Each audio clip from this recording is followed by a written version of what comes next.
it. We're here with the artist Gregory Shilling. Hi, Gregory. Hey, this is day one. Big day, huh? Sure is. Look at the weather. Of course, weather's going to be a factor in this big mural project. We'll just have to deal with it, huh? Here on Dead Cat Alley. We've got about 2 days until a big storm. That storm seems like it's going to be 2 days of rain, and then after that, some sunshine. But that's according to Apple weather, so we'll see. But yeah, we're going to improvise it. Be part of the adventure, huh? Sure will. Yeah, you're pretty bold starting this. What's today, November 10th? Yeah, well, I guess I'll take part of the blame because I definitely wanted a paycheck and to get started because I want to paint. But definitely. Okay, we'll cut this short. The gardener just showed up with the leaf blower. Get used to it, man. Yeah.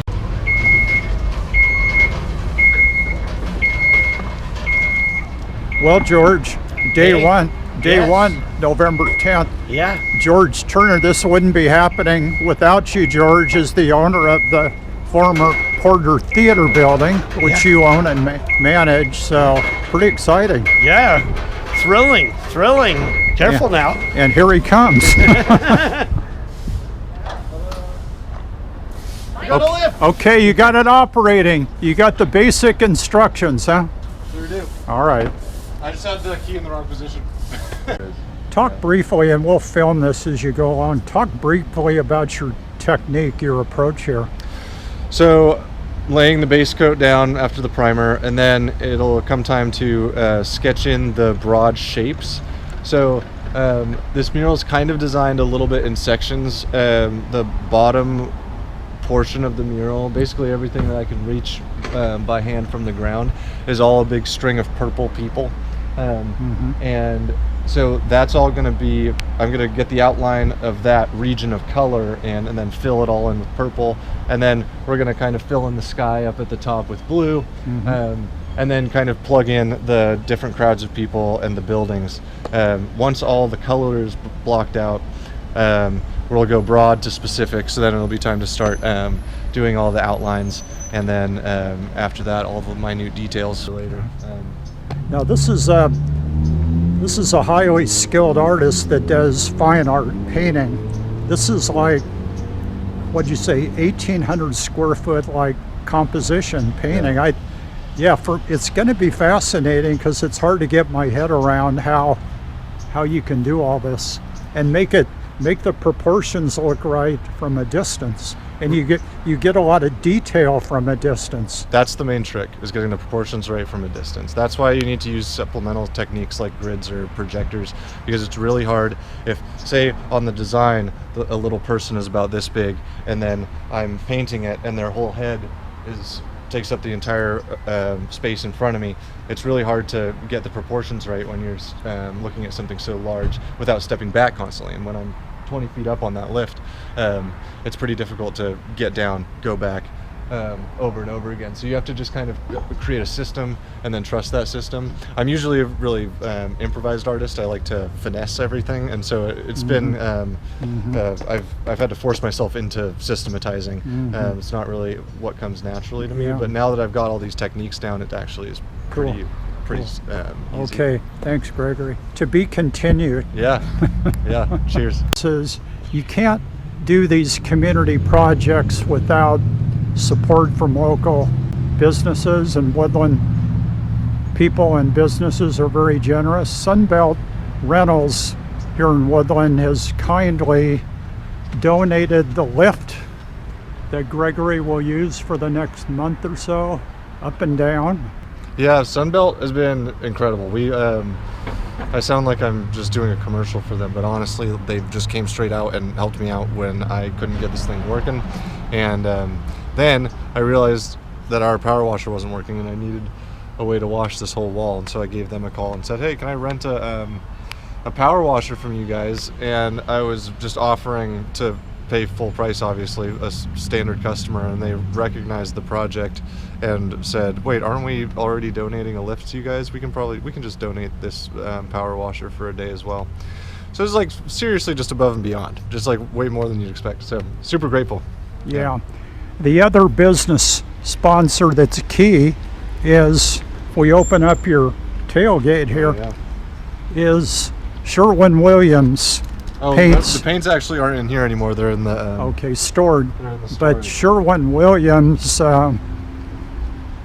paint company, which donated a lot of paint for the big city mural downtown by the Opera House, has once again helped out and donated what, about 6 gallons of primer that you're going to apply right now. 5 gallons here, additional gallon there, 10 gallons of our base coat. So that's 16 total gallons of of paint donated by local Sherwin-Williams, businesses. yeah. Sherwin-Williams. So yeah, we couldn't do it without the business sponsors and Yolo County Historical Society.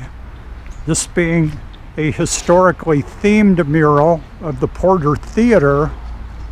This is the former Porter Theater building. Has made a generous donation, and they're helping out on the administrative end as the fiscal sponsor.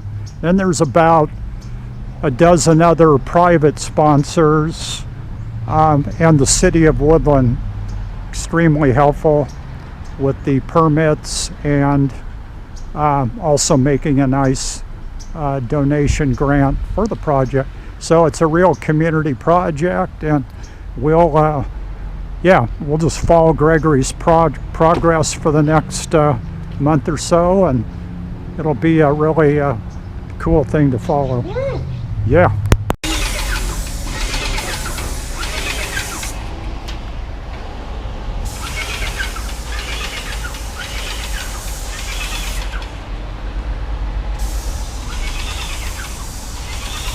We are speaking with the artist on day 2. Look at the progress. Gregory, yesterday you washed it, Yep. put the primer on.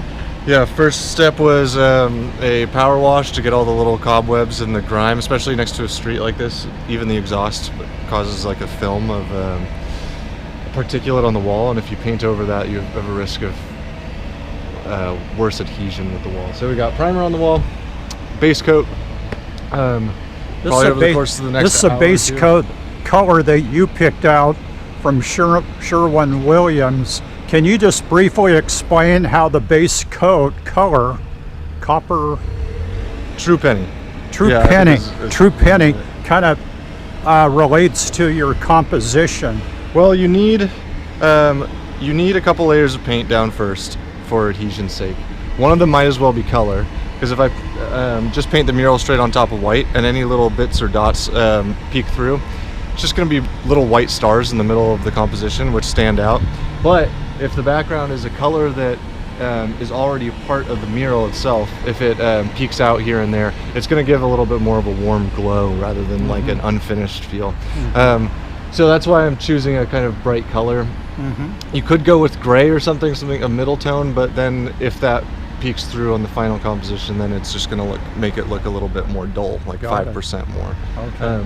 So I'm going to let this shine through a little bit, but this is mostly, the purpose of this is a base coat. About 1% of this is going to show in the final mural, I think. 1%. Yeah. Okay. All right. Good. So day 3, tomorrow's weather, a little shaky. Yeah. There's no rain really tomorrow. Or do you think you'll be out here? What's the next step after the base coat? The next step after this base coat, so in an hour, I'm going to sit down and I'm going to really have a long think about whether or not I'm going to try a sort of grid method or a projection method. I got it. The projection method is also weather dependent, because obviously I can't have a projector out here and a computer open if it starts to rain. So given that, I still haven't decided. I think I need 30 minutes to really weigh the pros and cons. It might end up being that it takes the same amount of time, and it's just apples and oranges. But yeah, the problem is I don't think that I can project the whole wall at once, because it's so big and there's trees and signage and stuff in the way, and I'd have to place the projector way far back. So that means projecting the image on the wall in sections, which means digitally dividing it up into equally sized sections and then mapping them to the wall proportionally. which means applying at least some sort of grid to the wall. So it might be that I'm basically, my next 8 hours of work involve a lot of measurements. I see. So we'll see what happens, but we just got to make it all proportional. Yeah. Okay. Yeah. So you went with the grid method. Yeah, sure did. It's always site specific, but the projection method seemed like it was going to be too complicated coming here at night and making it all work. Right. So just did what I know how to do, which is apply a grid to the wall. Every 4 feet for the big squares, but some of them are supplemented with 2 foot by 2 foot squares. And that just allows me to take the outline. Basically looks like this. The red being my grid, which is proportional to the one on the wall. Yeah. And the black being the outlines that I need to box in my colors. Okay. This is basically my task for today, is just going through all this outline. Wow. Intricate. Yeah, it's a lot of fun though. It's starting to get really exciting. It's starting to feel like art.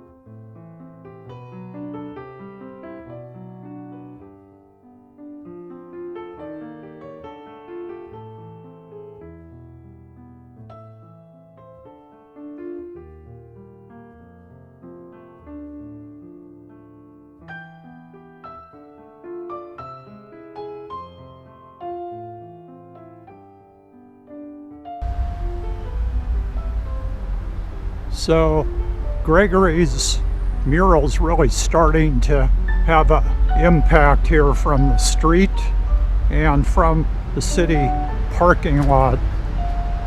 He's just applied 3 or 4 colors, call it the base colors, but boy, it is really something. And once he gets sort of the base colors, the purples and blues of the crowd, then he'll start filling in with all the different colors of the mural. Today, I'm going to actually help him a little bit with my first crack at a mural, Gregory. Yep, yeah. I'm your apprentice today. Yeah, that's why I don't have to pay him. Yeah, I'm looking forward to it. It'll be cool to see how well you do. It's usually with novices that I really feel like an expert. So yeah, that I can guarantee that'll be true with me. Yeah. So, what's it like so far painting in November? We've had this heavy valley fog set in for a couple days. What was it like? Now it's 1:30. What was it like this morning? This morning, it was drizzling a little bit, almost kind of halfway between fog and rain, and the ground was soaking wet, so I was nervous that the wall would be too, but the wall somehow was totally dry. So it's not impacting the paint application, but it is impacting my fingers. It's pretty freaking cold out here in the morning, and I can't even complain now because I know that it's gonna get worse as we get deeper into December. So that's just the way it goes. We'll see a little more sunshine. Yeah, I think that I think it's worth the experience. I want to know how to do this, and it's worth the pain.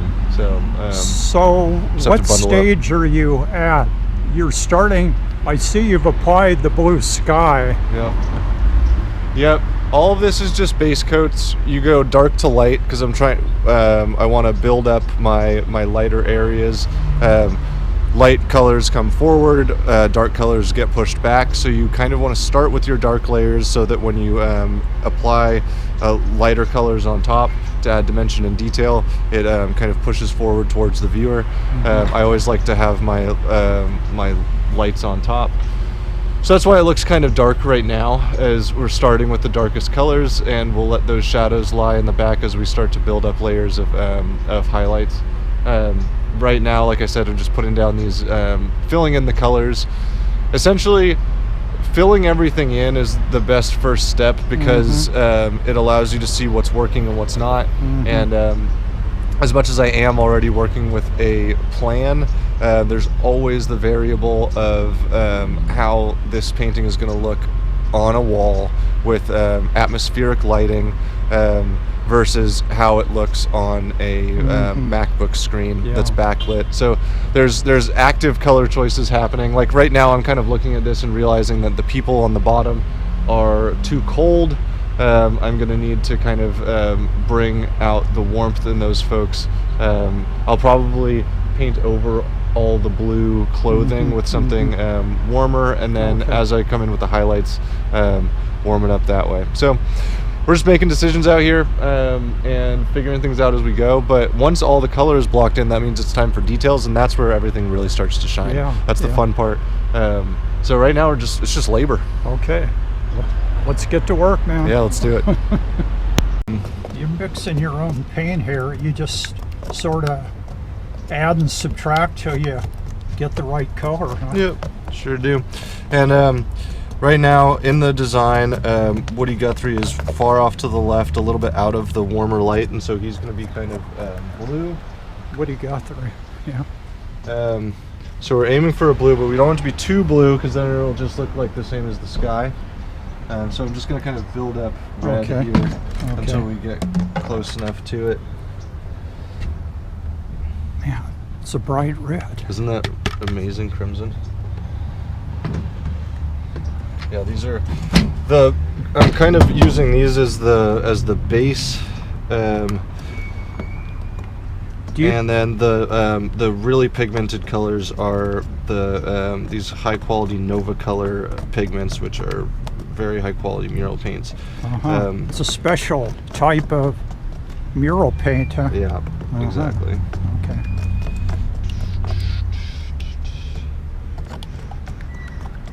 You must love to experiment with color as you're painting a painting or a mural. Sure do. Yeah. That must.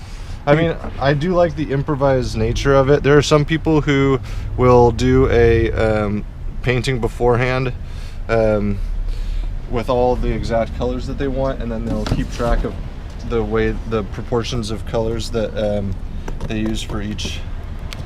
That needs more white. For each color, and that is one way to do it, but I find it doesn't save that much time because it's either you do time on the wall or you do time on the pre-planning. And I like to improvise. I like to make sure I think everything looks perfect from the ground on the wall. So that's kind of the technique you're seeing here, is me just arriving at exactly the right warm blue.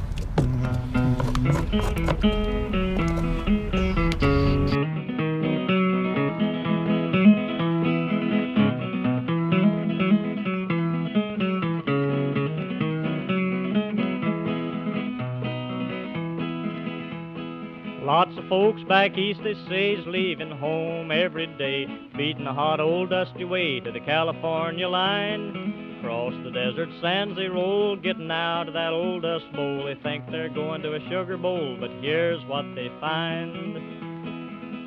Now the police at the port of entry say, you're number 14,000 for today. Oh, if you ain't got the do-re-mi, folks, you ain't got the do-re-mi, why, you better go back to beautiful Texas, Oklahoma, Kansas, Georgia, Tennessee. California is a garden of Eden, a paradise to live in or see. But believe it or not, you won't find it so hot if you ain't got the do-re-mi.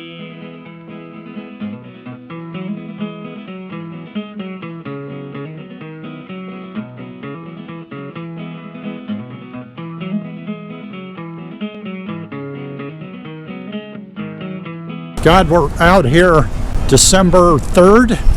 Strong north wind. And you're out here duking it out with the wind, huh? Yeah. Look at this mural coming together, man. Yeah, I see a lot more contrast. Yeah, I started bringing some of the lights, especially around the theater in the center. It's starting to actually look like an image. I'm getting a lot more compliments. I think it was a lot more confusing before.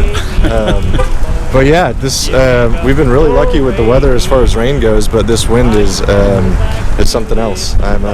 Okay, well, let's go listen to this in the Thai restaurant if you want lunch. And then if it California is a garden of Eden, a paradise to live in or see.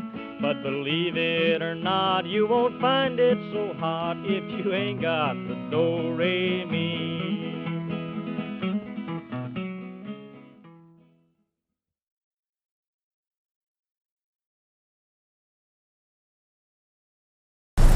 Well, you're coming up on about 50%, right?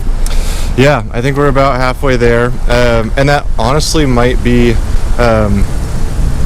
a conservative estimate. It's hard to say how long all of the details are going to take.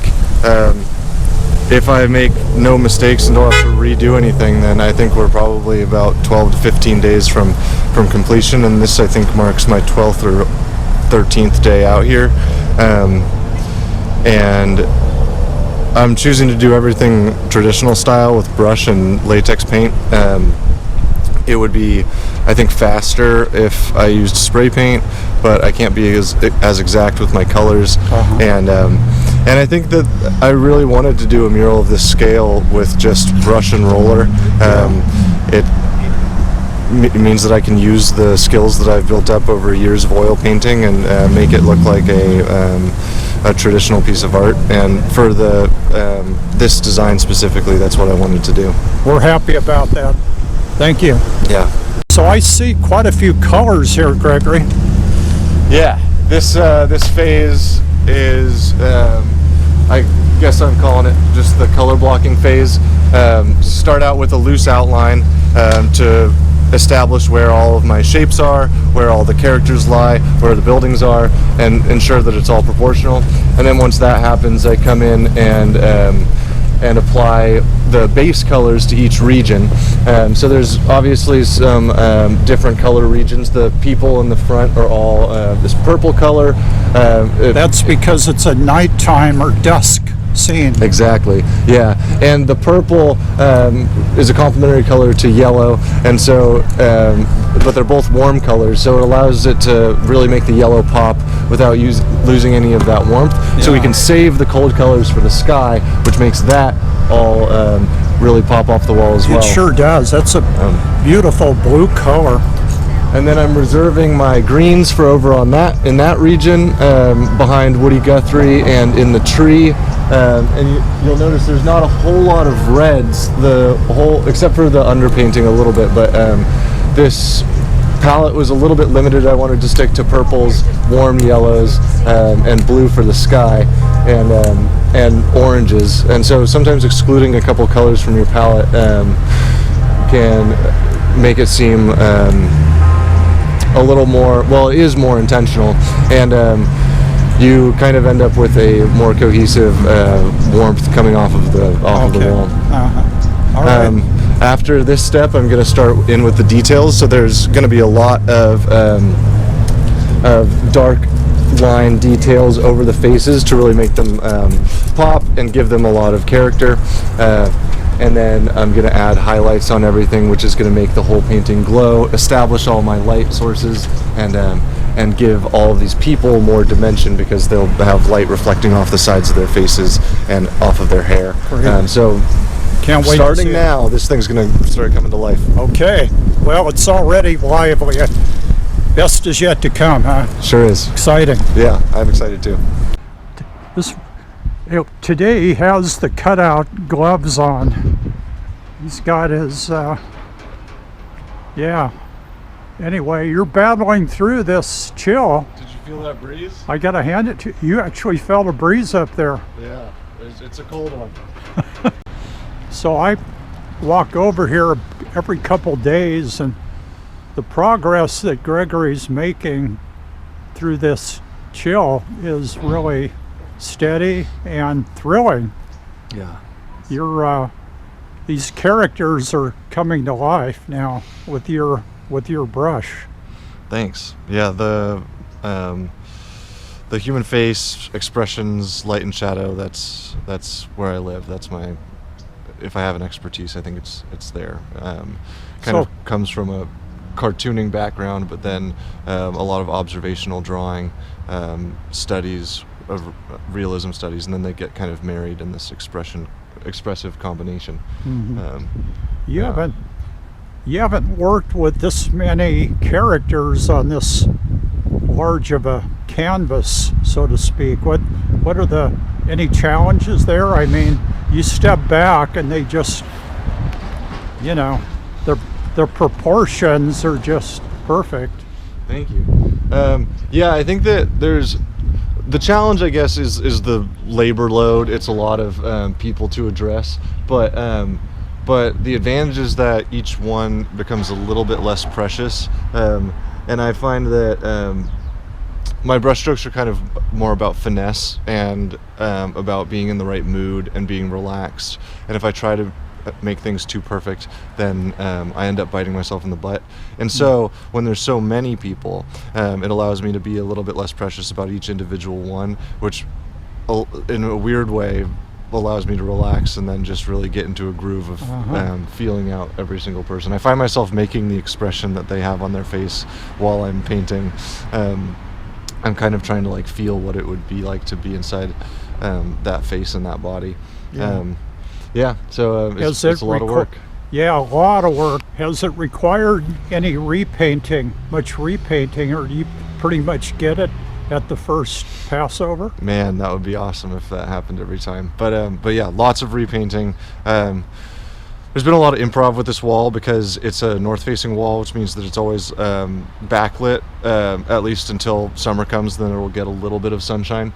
But I've never painted a large-scale north-facing wall before, so I wasn't used to the problem of when you look at the wall, your eyes are adjusting to the backlit overcast sky with the sun in it, and so it automatically makes the wall look darker. And so I wasn't able to use any of the colors really that I had planned, or at least all those tones had to be heightened and become more light so that they popped off the wall, and it didn't just look like a big shadow. So there's kind of environmental factors like that, and then also I didn't pre-mix all my paints because I wanted to create kind of more traditional experience of this mural painting. I wanted to use a lot of skills that I've developed through canvas painting and oil painting, so I've been kind of mixing some colors on the fly, and it allows me to make discoveries that I wouldn't ordinarily have made, or depart from the or improve upon the design sketch, but it also means that sometimes I get it wrong and I have to repaint a whole section. So it's happened. There are several parts of this wall that have been repainted 3 times. Really? I'm not proud to say, but hey, I'm a pretty fast painter in general, so I think that I buy myself some time to experiment like that.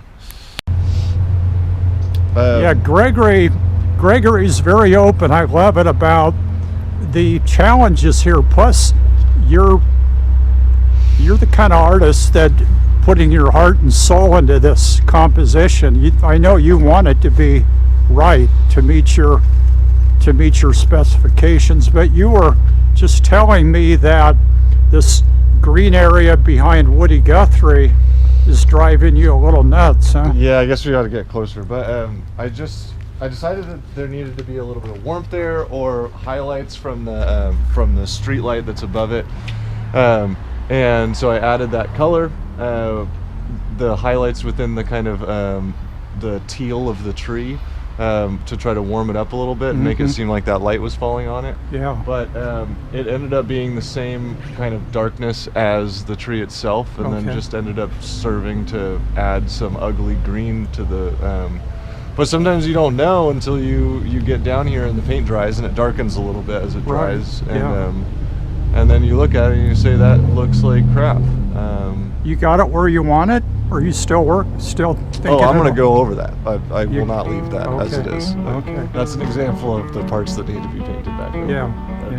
But that's not in the design. That's not in the sketch. The sketch is just a sketch. That's something that happens on the wall where you take a risk, and then sometimes it works, sometimes it doesn't. Gregory, tell us the story of how Woody Guthrie shows up in your Night at the Porter Theater mural. Well, I knew that I wanted to frame the composition with someone playing music on the side, just to at least make it seem like the mural had some sound in it, you know.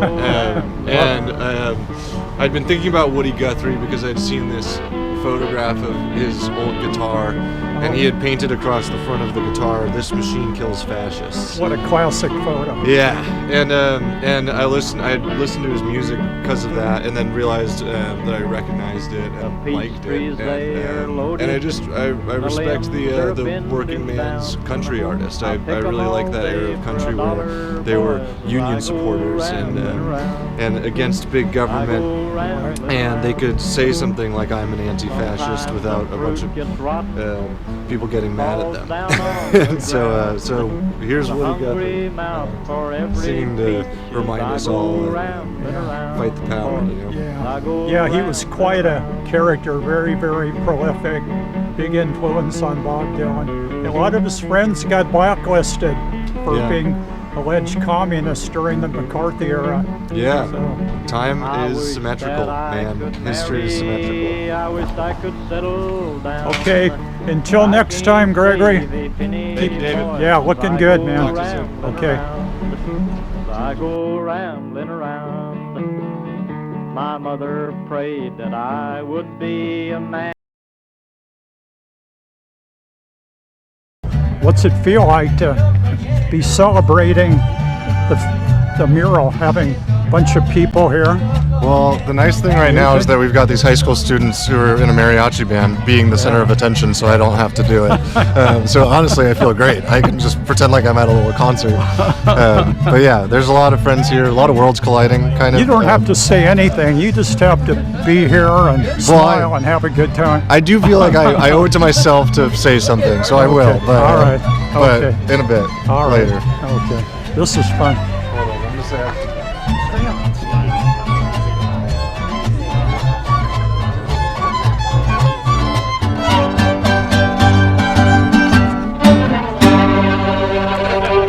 Yay! Good job. Good job. It's fantastic. The City of Woodland helped fund this. The Yolo County Historical Society, a plethora of private donors. Sunbelt Rentals, which is just like a great spot. They donated 2 months worth of lift rental to this project just because David went in and chatted with them.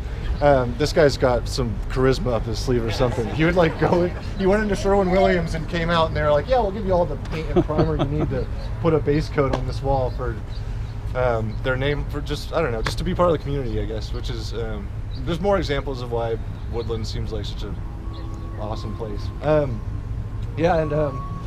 David and Diane are, I owe probably the biggest thanks to, because this wouldn't even have been a glint in my eye without my relationship with David, who I met at an art show maybe a year or two ago, and we immediately hit it off. And David has this passion for making projects like this happen, and this he just doesn't quit. And when you're an artist, you kind of you can make something like this, but you don't know who to talk to make it happen. You don't know where all the money's coming from. You don't know the bureaucracy. You don't know the people in the city. And so when you meet someone, those things. well, I'm meeting people. I'm meeting people now. So pretty soon I won't need David anymore.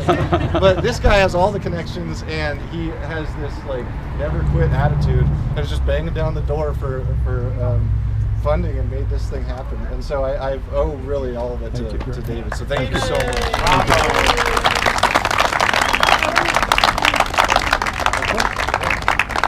I want to welcome our mayor, Tom Stowler. Thank you. For supporting this whole day and supports everything that goes on in Woodland.